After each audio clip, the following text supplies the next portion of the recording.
Comment doivent être données la preuve, la démonstration, l'évidence, l'établissement certain du fait que Jésus est vivant, étant sorti de la mort, et qu'il est Seigneur? C'est par l'expression triomphante de sa vie dans les siens. Ce n'est pas par une déclaration doctrinale. Que Christ soit ressuscité des morts et qu'il est Seigneur, cela n'a jamais été prouvé par des déclarations doctrinales. Votre confession de foi peut inclure le fait que vous croyez que Jésus est mort, qu'il est ressuscité, qu'il est monté au ciel et qu'il est à droite de la majesté divine. Mais comment allez-vous prouver votre déclaration? Quelle est l'évidence donnée par Dieu à ce sujet? Vous pouvez le croire, être disposé à donner votre vie pour cette foi, déclarer ce que vous croyez avec beaucoup d'insistance et de force. Et cependant, cela ne veut pas dire que vous êtes en train de prouver ce que vous dites. Vous ne prouverez jamais rien par des paroles.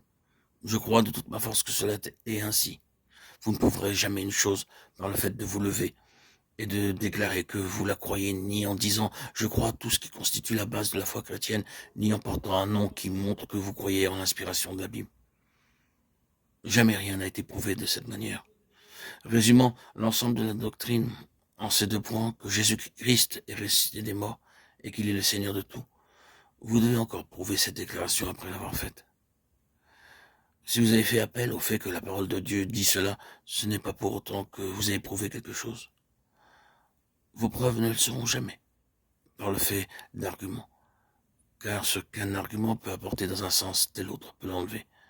Ce que la logique peut faire pour que vous penchiez dans un sens, la même logique peut faire exactement l'inverse. Alors, comment allez-vous vous prouver qu'il en est ainsi?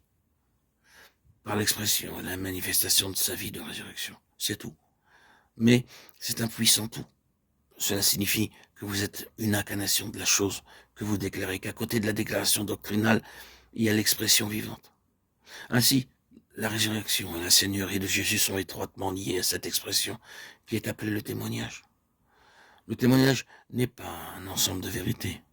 Le témoignage est ce facteur supplémentaire à la déclaration et la présentation de la vérité qui constitue sa puissance.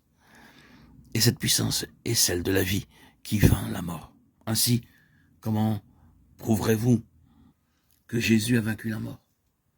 La preuve de cela sera dans une vie victorieuse de la mort s'exprimant elle-même en vous.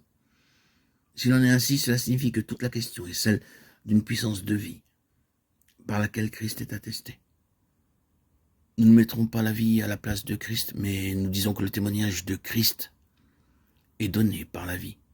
Nous ne parlons pas de la manière de vivre, mais de cette puissance de vie, de l'impact d'une force spirituelle qui émane de lui, comme étant sur le trône, de la manifestation d'une puissance spirituelle plus grande sur un royaume spirituel.